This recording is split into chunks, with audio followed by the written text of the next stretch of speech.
Bayangkan sebuah negara yang menaruh kepercayaan penuh pada para penegak hukumnya.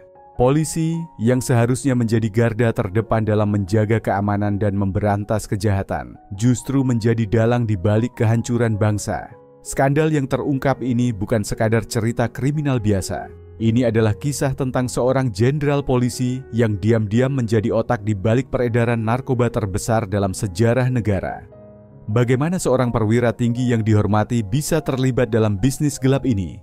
Apa yang membuatnya memilih jalan penghancuran ini? Dan yang lebih penting, bagaimana akhirnya kejahatan ini terbongkar? Inilah kisah kelam yang mengguncang bangsa dan membuka mata semua orang tentang betapa bahayanya penyalahgunaan kekuasaan. Jenderal Hafiz Rahman adalah sosok yang dikenal luas sebagai polisi yang tegas dan disiplin. Karirnya melesat dengan cepat berkat keberaniannya dalam memberantas kejahatan. Lahir dari keluarga sederhana di sebuah desa kecil di Negeri Sembilan, Hafiz tumbuh dengan impian besar untuk mengubah sistem hukum di Malaysia yang selama ini dicemari oleh korupsi dan ketidakadilan.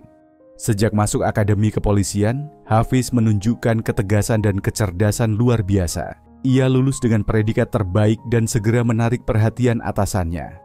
Dalam waktu singkat, ia ditempatkan di berbagai satuan tugas elit yang menangani kejahatan berat, mulai dari peredaran narkoba hingga terorisme. Berkat keberaniannya, ia mendapatkan promosi lebih cepat dibanding rekan-rekan seangkatannya.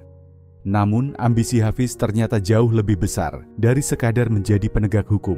Seiring naiknya jabatan, ia mulai melihat celah dalam sistem. Ia menyadari bahwa di balik layar ada banyak kepentingan yang bermain, termasuk dari kalangan pejabat tinggi dan pengusaha besar. Hafiz mulai memahami bahwa uang dan kekuasaan seringkali berjalan beriringan, dan siapapun yang mampu menguasai keduanya akan memiliki kendali penuh atas sistem. Perjalanan Hafiz menuju puncak kekuasaan tidak hanya ditandai oleh prestasi, tetapi juga oleh strategi politik yang cermat. Ia menjalin hubungan erat dengan para petinggi militer dan pejabat pemerintah, memastikan bahwa dirinya memiliki perlindungan dari berbagai sisi. Setiap langkahnya dirancang dengan hati-hati. Tidak ada ruang untuk kesalahan. Saat menjabat sebagai kepala satuan anti narkoba, Hafiz mulai membangun jaringan di bawah kendalinya. Ia mengamati dengan teliti bagaimana kartel narkoba beroperasi, bagaimana barang haram itu bisa lolos dari pengawasan, dan siapa saja yang terlibat dalam peredarannya. Awalnya, ia menggunakan informasi ini untuk menekan dan menangkap bandar kecil demi meningkatkan citranya di mata publik. Namun, lambat laun, ia menyadari bahwa ada peluang besar dalam bisnis ini, peluang yang jauh lebih menguntungkan daripada sekadar menangkap para pelaku. Keputusan besar Hafiz untuk beralih dari penegak hukum menjadi penguasa jaringan narkoba bukanlah keputusan yang diambil dalam semalam. Ia mulai dengan langkah kecil, menutup mata terhadap beberapa operasi ilegal dengan imbalan suap. Kemudian ia mulai membiarkan beberapa jalur distribusi tetap berjalan selama ia mendapatkan bagian dari keuntungan. Dan ketika ia melihat bahwa sistem ini bekerja dengan sangat mulus, ia pun mengambil langkah yang lebih besar, menjadi dalang utama di balik jaringan narkoba terbesar di negara itu.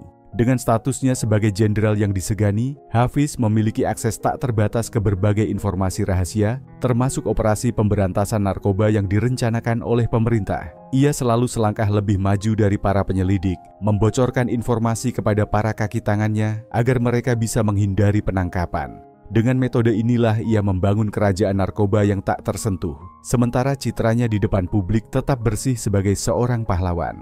Hafiz bukan hanya sekadar menjalankan bisnis haram ini, tetapi juga memastikan bahwa ia memiliki kendali penuh atas semua aspek sistem peredaran narkoba di negaranya.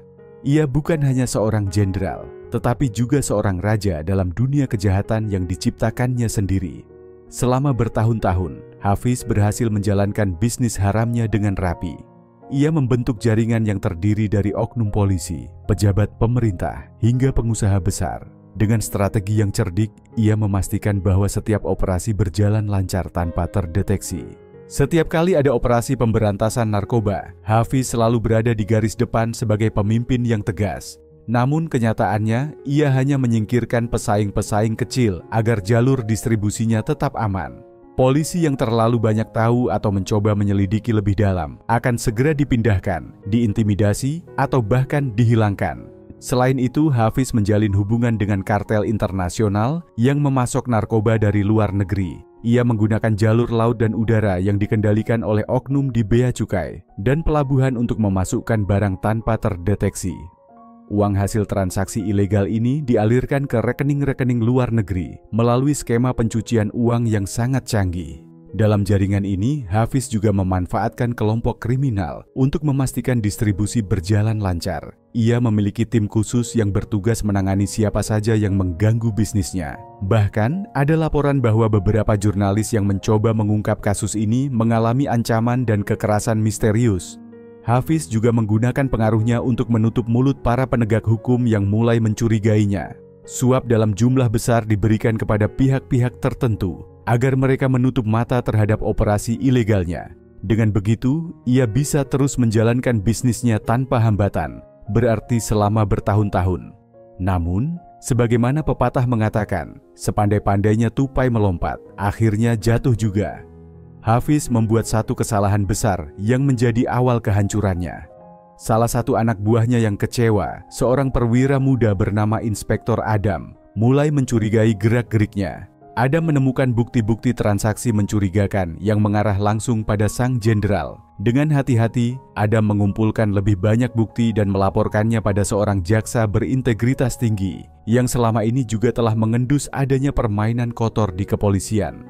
Bersama timnya, mereka mulai menyusun strategi untuk menjebak Hafiz. Sebuah operasi rahasia pun disusun. Dengan bantuan agen-agen yang menyamar, transaksi besar-besaran yang melibatkan jaringan internasional berhasil diungkap. Semua bukti mengarah pada Hafiz. Pada malam yang menentukan, pasukan khusus dikerahkan untuk menangkapnya. Ketika pasukan mengepung rumah mewah Hafiz di Kuala Lumpur, ia mencoba melarikan diri dengan jet pribadinya. Namun, tak ada lagi tempat untuk bersembunyi. Dengan wajah penuh ketakutan, Hafiz akhirnya ditangkap. Berita penangkapannya segera tersebar luas dan mengguncang seluruh negeri. Masyarakat yang dulu mengaguminya kini tak percaya bahwa sang jenderal yang mereka banggakan adalah otak di balik kehancuran banyak generasi muda. Kasus ini tidak hanya menyeret Hafiz, tetapi juga mengungkap banyak nama besar lainnya. Pejabat tinggi, politisi, dan pengusaha yang selama ini terlihat bersih ternyata terlibat dalam jaringan tersebut. Skandal ini membuat kepercayaan masyarakat terhadap institusi kepolisian runtuh seketika. Kasus ini menjadi pengingat bahwa kekuasaan yang disalahgunakan hanya akan membawa kehancuran. Kepercayaan publik yang dirusak tidak mudah untuk dipulihkan. Dan meskipun Hafiz akhirnya menerima hukuman, bayang-bayang pengaruhnya masih terasa dalam sistem yang telah ia korupsi selama bertahun-tahun. Satu pertanyaan besar pun tersisa, berapa banyak lagi Hafiz Rahman di luar sana yang masih belum terungkap?